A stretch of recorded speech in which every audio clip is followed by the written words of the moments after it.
अब मेरी बहन जाती ना, बाबा ऐसा तावीज़ दो मेरे शौहर के दिल में मेरे लिए प्यार पैदा हो जाए। अगर तू उसकी पर्सनल जिंदगी में झांक कर देख, मेरी बहन, उसकी बीवी उसको 4 गालियां देती है इस बैठक के बाद। उसके घर में खुद महाभारत मचा हुआ है। तो अगर वो घर में मोहब्बत पैदा कर सकता था तावीज़ की वजह से, तो उसके घर में भी तो मोहब्बत का माहौल होता।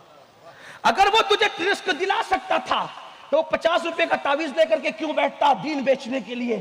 क्या वो खुद रोजी नहीं कमा सकता था? क्या अकल पे पत्थर पड़े? लोग हमारे पास आकर कहते हैं तावीज़ दीजिए हजरत, कारोबार में तंगी है, बेटी को रिश्ता नहीं आता। मैंने कहा हमसे बेहतर तावीज़ लिखने वाले कब्रों में सो रहे हैं जो सदियों पहले आए थे। उनकी निगाही तावीज़ थी, लेकिन पहले इतने तावीज़ नहीं मांगे जाते थे जितने आज मांगे जा रहे हैं। क्यों? पहले लोग इतने परेशान नहीं रहते थे जितने आज परेशान है। तो लोग क्या कहते हैं, हमको किसी ने कुछ कर दिया इसलिए कारोबार नहीं चलता, हमको किसी ने कुछ कर दिया फैक्ट्रियां बंद हो रही है, हमको किसी ने कुछ कर दिया कारोबार बंद हो रहा है, हमको किसी ने कुछ कर दिया बेटी को रिश्ते नहीं आते, हमको किसी ने कुछ कर दिया औलाद नहीं हो रही है। मैं कहता हूं नादान, किसी ने कुछ नहीं किया, हमने खुद किया है। जिस घर में जिना के मनाजिर देखे जाएं उस घर के अंदर तंगी नहीं होगी तो क्या होगा?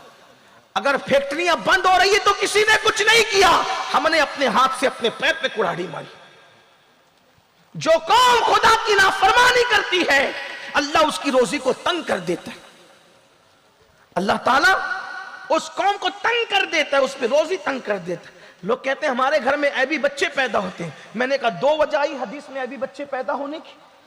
इससे किसी में शक नहीं करना किसी के ऐबी बच्चा पैदा हो जाए, अल्लाह का इम्तिहान भी हो सकता है, लेकिन 2 वजह है। अल्लाह के रसूल अलैहिस्सलाम फरमाते हैं कि जिस कौम के अंदर सूद आम होगा वहां पागलपन आम होगा, पागल बच्चे पैदा होंगे, और जो कौम में जिना आम होगा वहां लंगड़े लूले बच्चे पैदा होंगे। आप कहां, हम कहां हैं?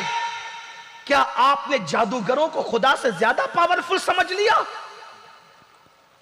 इन जादूगरों की औकात क्या है? मेरे अल्लाह की शान है, जब तक वो नहीं चाहता पत्ता भी नहीं हिलता। जादू असर करता है, लेकिन इतना भी कि पूरी दुनिया पे जादू की हुकूमत हो गई। अल्लाह की हुकूमत कहां है फिर? अल्लाह की ताकत कहां है फिर? हमारा ईमान है, खैर और शर सब उसी की तरफ से है, लेकिन इतना जादू को मान लेना कि जो वो चाहे वही होगा, जो वो करेंगे वही होगा। नहीं, जो वो चाहेंगे वो नहीं होगा, जो मेरा अल्लाह चाहेगा वही होगा। अच्छी तरह याद रखना, अगर मेरा अल्लाह चाहे 70,000 जादूगर आते हैं और एक अल्लाह का सच्चा बंदा मूसा की शक्ल में आता है तो जादूगर मूसा को कुछ नहीं कर पाते। मूसा के जरिए से 70,000 को ईमान की दौलत नसीब हो जाती।